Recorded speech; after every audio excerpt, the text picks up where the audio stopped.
So for DealerRater, for me, there is so many different talk tracks. It depends on basically the needs of the customer. So if we do a thorough needs, we'll find out if it's a retention issue, if they have a terrible review process, and what the importance of reviews are for them. But the general talk track I use at the very beginning goes with a little something like this. So I'll talk about the buying cycle.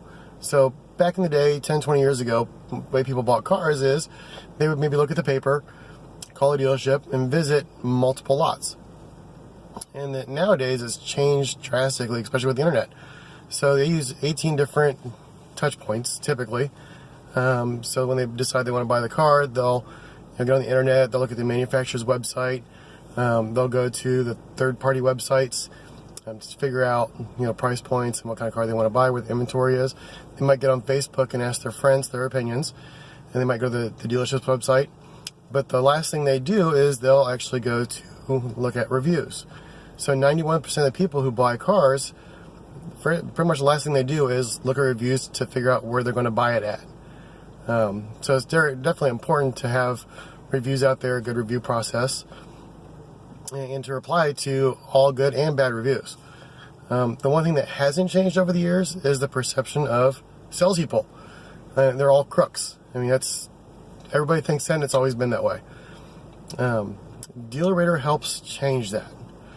So with DealerRater Connections, the people who actually go in there and they can look at the reviews for individual salespeople. So we actually did a survey of 10,000 people that 97% said they would want to know who they were going to talk to or deal with at the dealership before ever walking in the door.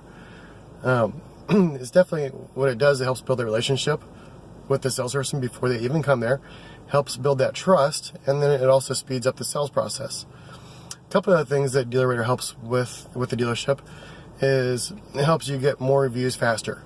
So if you do the traditional hand out the little card, you get about 5% return.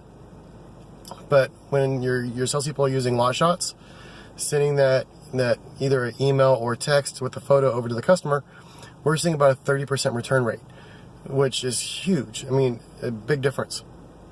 So it helps you build reviews.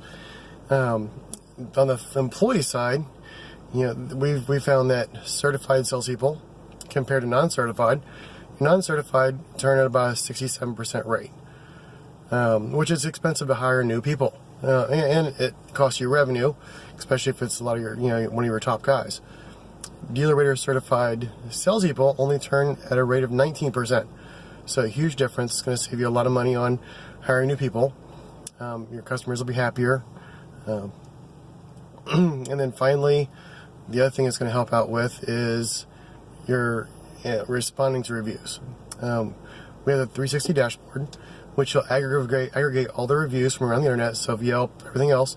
You'll bring them into one portal, and you can reply to each one from that same page, which definitely makes it a lot easier if you're the one handling all the reviews.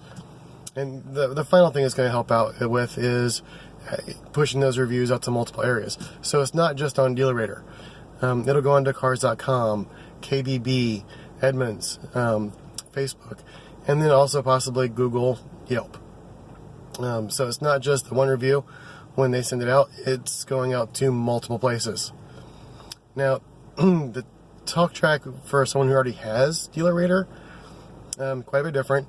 But one of the things that Nick and I have done recently with the Williams Group is we want to get them re-engaged with the product that they're already paying for. Because if they don't see the value in it now, they're not going to upgrade.